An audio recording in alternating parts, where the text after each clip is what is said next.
समुद्राच्या अथांग लाटा आणि सह्याद्रीच्या उंच पर्वतरांगा यांच्यामध्ये वसलेला हा निसर्ग म्हणजे कोकण. पण कधी विचार केला आहे का कोकण हे नाव कसं पडलं?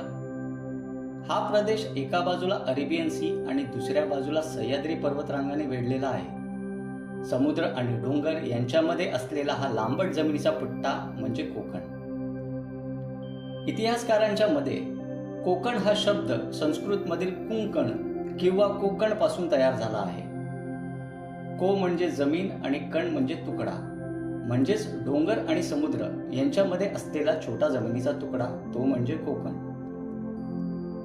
कोकणाचं दुसरं नाव हे म्हणजे परशुराम भूमी. कोकणामध्ये ज्या देवी देवतांना पूजलं जातं त्यामध्ये भगवान परशुराम यांचं नाव आद्यस्थानी आहे.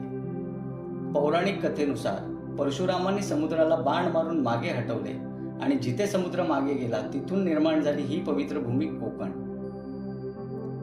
पण कोकण नावाच्या मागे अजून एक सुंदर कथा आहे. ती म्हणजे भगवान परशुरामांची आई रेणुका देवी. या रेणुकेचं दुसरं नाव कुंकणा. म्हणूनच ज्या परशुराम नावाने कोकणाला परशुराम भूमी म्हणतात त्या भूमीचं मूळ नाव त्यांच्या आईच्या नावावरून पडलं असं मानलं जातं. म्हणजे रेणुकेच्या कुंकणा या नावावरून कोकण हे नाव पडलं.